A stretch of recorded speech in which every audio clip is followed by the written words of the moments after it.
नमस्कार दोस्तों, मैं हिम्मत सेठ एक बार फिर आपके सामने उपस्थित हूँ। कल की संसद परिसर में जो घटनाएं हुई उनको लेकर के डॉक्टर अंबेडकर पर गृह मंत्री अमित शाह साहब ने जो बयान दिया, उसके बाद कल संसद परिसर में हिंसक घटनाएं हुई, धक्का मुक्की हुई, एक दूसरे पर धक्का मारने का आरोप लगाया और बात जो है ये कोतवाली तक पहुंच गई। अब कोतवाली में एफआईआर करवाई भाजपा ने कि राहुल ने धक्का दिया प्रताप सारंगी को, वो गिर गए। और इधर मुकेश राजपूत ने भी ये आरोप लगाया कि राहुल ने मेरे को धक्का दिया, वो उसकी वजह से मैं गिर गया और बेहोश हो गया। और दोनों को अस्पताल में भर्ती कराया गया, डॉक्टर राम मनोहर लोहिया अस्पताल में शायद, और दोनों आईसीयू में भर्ती थे। लेकिन आईसीयू में जब भर्ती थे और प्रधानमंत्री जी का फोन आया मुकेश राजपूत के पास, तो वो पलंग से मतलब बेड से उठ करके और कुर्सी पे बैठ गए और कुर्सी पर बैठे बैठे प्रधानमंत्री जी से फोन पर बात की। तो ये मतलब, और इसका वीडियो जारी हुआ है कि वो फोन मतलब कुर्सी पर बैठ करके फोन पे बात कर रहे हैं और आईसीयू के अंदर। तो अब आप समझ सकते हैं कि इन सारी चीज़ों में कितनी सच्चाई है और कितना बनावटीपन है। खैर, आगे बात करें उसके पहले मैं ये अपील कर दूं कि अगर आपने हमारे चैनल को सब्सक्राइब न किया हो तो सब्सक्राइब कर दें, बेल आइकन दबाना न भूलें, और वीडियो अच्छे लग रहे हों तो लाइक करें, फॉरवर्ड करें, मित्रों को मैसेज करें, फ़ोन करें कि भाई हमारे वीडियो देखें, और वो उनसे भी कहें कि वो हमें सब्सक्राइब करें। अगर आपको कमेंट करना है तो कमेंट बॉक्स में जाएं, कमेंट लिखें, सुझाव दें। आपके कमेंट और सुझाव हमें और बेहतर करने की ओर अग्रसर करेंगे। तो इस अपील के बाद मैं आपको वो खबर बताता हूँ।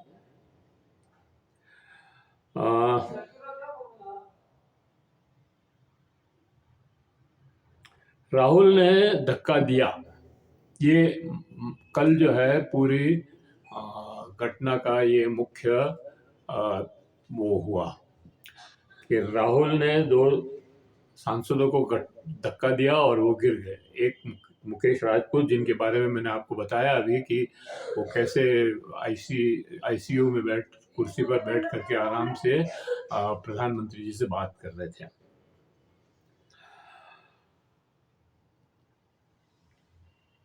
राहुल ने धक्का दिया, कोई ऑफिशियल वीडियो नहीं है। अच्छा, ये भी है कि कोई अभी तक ऐसा ऑफिस ने संसद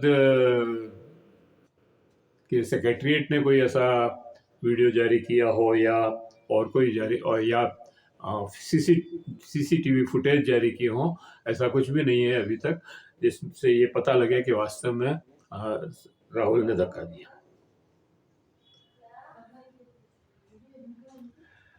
राहुल सीसीटीवी फुटेज नदारद, संसद में जाने का द्वार रोककर डंडों के साथ प्रदर्शन कर रहे थे भाजपा सांसद।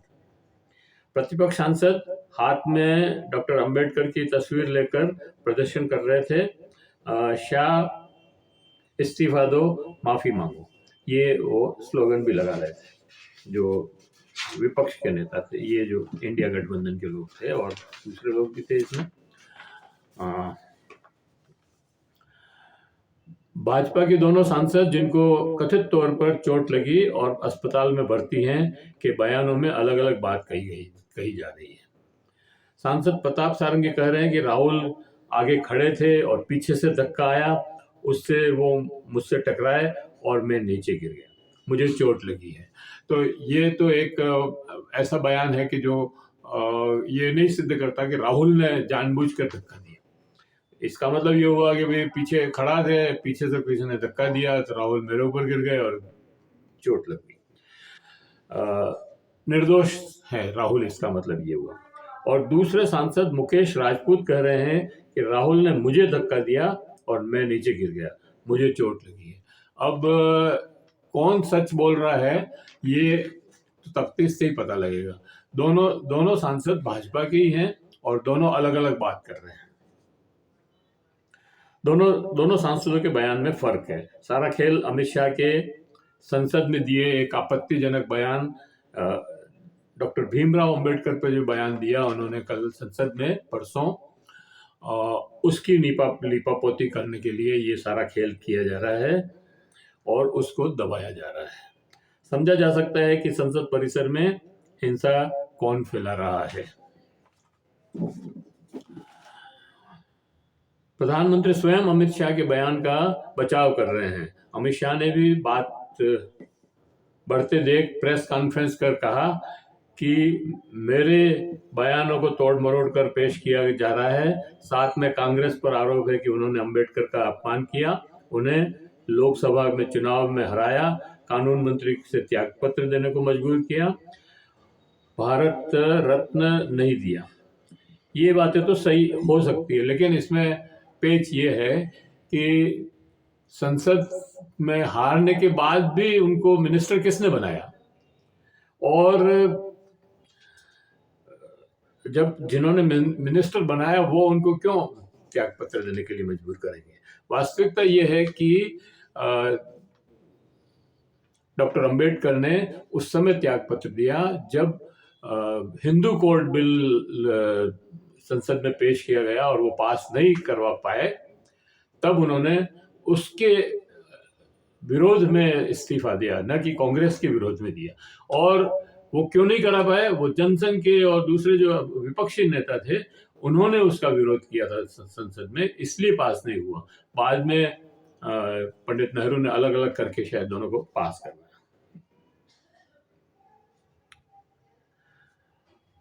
और ये झूठ कि भाजपा ने अंबेडकर को भारत रत्न दिया, ये बहुत सरासर गलत है। वास्तव में डॉक्टर अंबेडकर को जो है भारत रत्न वीपी सिंह की सरकार ने दिया था, और वीपी सिंह की सरकार को किसने गिराई वो सबको मालूम है, और किस तरह से विपक्ष राजनीति हुई। और मंडल आयोग लागू करके पिछड़ों को 27% आरक्षण देने का काम भी वीपी सिंह सरकार ने ही किया था। यहाँ सवाल ये नहीं है कि डॉक्टर अंबेडकर को इतिहास में किसने क्या किया या कहा। सवाल है संसद के राज्यसभा में गृह मंत्री अमित शाह ने संविधान पर बहस के बीच हस्तक्षेप करते हुए ये कहा कि नहीं कि आजकल अंबेडकर का नाम लेना एक फैशन हो गया है। अंबेडकर अंबेडकर अंबेडकर अंबेडकर करते हुए उन्होंने कहा कि इतनी बार अंबेडकर बोला जा रहा है कि इतनी बार अगर ईश्वर का नाम लेते तो 7 जन्म तक स्वर्ग मिल जाता। एक बात तो ये है कि ये जो सारी ईश्वर और स्वर्ग की फिलॉसफी है ये हिंदू माइथोलॉजी में है, बाकी जगह नहीं है। और ये भी है कि एक बार स्वर्ग मिल जाता है तो फिर बार बार जन्म होता ही नहीं है, इसलिए 7 जन्मों का स्वर्ग भी एक गलत डायमेंशन है। अब अमित शाह को कौन समझाए कि हिंदू दर्शन में भी एक बार स्वर्ग हो जाता है तो उसका बार बार जन्म नहीं होता। डॉक्टर अंबेडकर पर शाह के बयान पर हिंसक हुई राजनीति।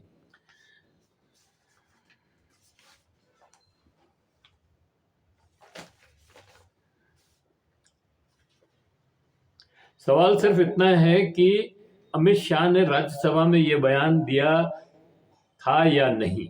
इसमें तोड़ने मरोड़ने की कोई बात ही नहीं है। राज्यसभा में टीवी कैमरे लगे हुए हैं, फुटेज निकाल कर देख लें।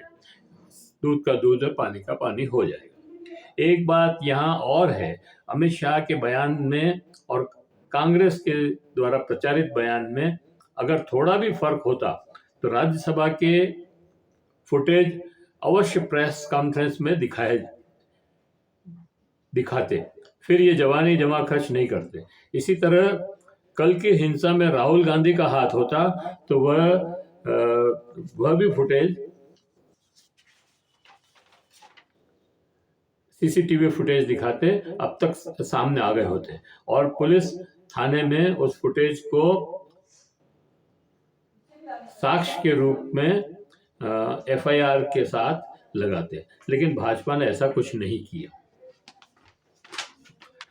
एक और बात सामने आई है कि प्रधानमंत्री ने ट्विटर के प्रशासन से को फोन करके शाह के बयान को न दिखाने का आग्रह किया, लेकिन ट्विटर ने कहा कि हमने ऐसा नहीं किया, हम पूरे बयान को ज्यों का त्यों दिखा रहे हैं। हम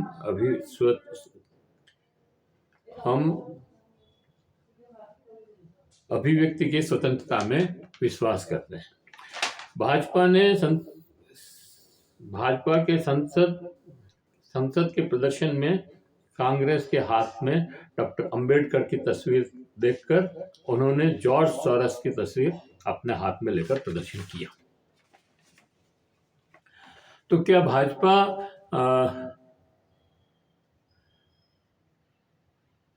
डॉक्टर अंबेडकर की तुलना जॉर्ज सॉरस से करना चाहते हैं? यह अपने आप में डॉक्टर अंबेडकर का अपमान है। इधर राहुल को निपटाने के लिए उन पर 109, 115, 117, 125, 131, 351 में केस दर्ज किया है और इसमें मतलब अटेम्प्ट टू मर्डर का केस की धारा भी लगी हुई है और ये इसमें अगर सजा होती है तो 7 साल की सजा हो जाती है। तो एक तरह से ये राहुल गांधी को निपटाने का काम हो रहा है। डर ये है कि हत्या, ये जो अटेम्प्ट टू मर्डर है, हत्या करने का प्रयास का जो ये है, वो कहीं हत्या के प्रयास के बजाय हत्या करने का मुकदमा न बन जाए। बहुत लोग ये आशंका जता रहे हैं कि अस्पताल में कुछ भी हो सकता है। शाह के विरोध में देश भर में प्रदर्शन हो रहे हैं, लेकिन मुंबई में कांग्रेस के दफ्तर पर भाजपा ने हमला कर दिया, पथराव किया, तोड़फोड़ की, पुलिस ने लाठीचार्ज किया। इधर केजरीवाल ने नीतीश नायडू को पत्र लिखकर पूछा कि कब तक मौन रखोगे? पहले मुस्लिम वोट गया, अब दलित, आदिवासी, ओबीसी वोट भी जाएगा।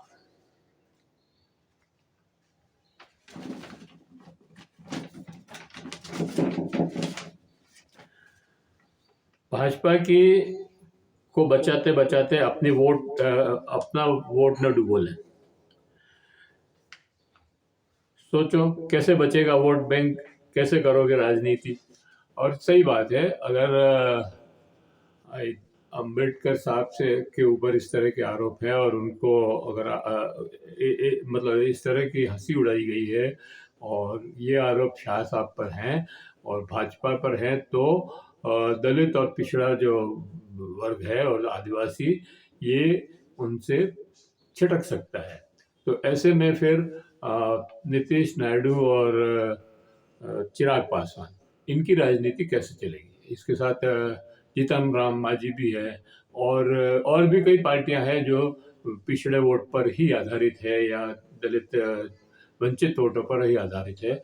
वो अगर नाराज हो गया और उन पार्टियों को वोट नहीं दिया तो वास्तव में ये मुश्किल खड़ी हो सकती है।